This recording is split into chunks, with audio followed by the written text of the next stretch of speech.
In this video, I'm going to show you how to change your mouse cursor in Roblox to a custom cursor like you see on the screen now. So we can do this in just a few easy steps. Now, step one is you need to head over to an internet browser, and from the search engine, just type in icon8 and hit enter. Then you want to head over to this website icons8.com, and in the search box, just type in the word cursor and hit enter. And then from here, we have a bunch of free custom cursors that we can choose from that we can use in our Roblox game. So I'm just going to choose this cursor here, but you can choose whichever one you like. Then go and click the download button, make sure PNG is selected, and then you need to adjust the size to custom and make sure it's set to 64 by 64. You can also uncheck this option here, so the only one we want checked is the custom size 64 by 64, and then scroll down to the bottom and hit download. So now head over to the downloads folder on your computer, and if it downloaded in a zip file, you may first need to extract the photos out of it. Once you have the PNG file, you're going to drag this image over to your desktop like so, and then we can head over to our desktop and we can now find the custom mouse cursor. So what you need to do is right click on this cursor, come over to show more options, click on copy, and then you're just going to right click somewhere on the screen, click on show more options, and then select paste. So now as you can see, we have two versions of our mouse cursor like so, and you can even put these inside of a folder just to make it easier to access later on. So I'm going to drag these inside of here, and the next thing you need to do is head over to your start menu and just search for Roblox Player. Now you need to make sure you have the web version of Roblox installed and not the Microsoft Store version, and once you've located Roblox Player, you can right click on this and select open file location. Then you can right click on the Roblox Player and once again select open file location, and then from this folder scroll all the way up to the top,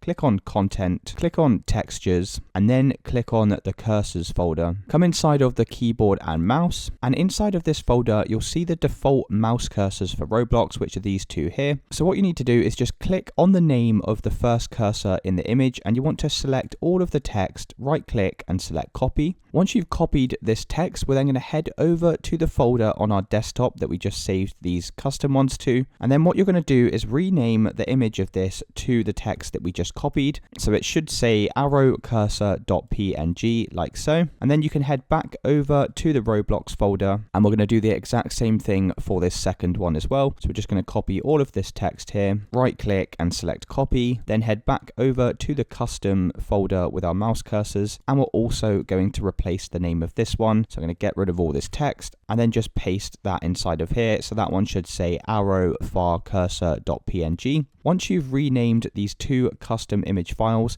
you then need to open back up the Roblox folder, and I'm just going to drag it over to the right like so. And what we're going to do is drag our custom cursor files over to the Roblox folder like so, and that will pop up with this message, and you just need to click replace the files in the destination. If you get this message pop up, select do this for all current items and press continue, and as you can see, that's now replaced the mouse cursors in this folder. So now all you need to do is head over to the Roblox player on your computer and launch it up, sign in with your Roblox account, and you can already see here on the screen that our mouse cursor has changed. And if you now launch up any Roblox experience, you can see now that we've successfully changed our mouse cursor in Roblox. And it's as simple as that, guys. If you did find this video helpful, then let me know in the comments below, and I'll see you in the next one.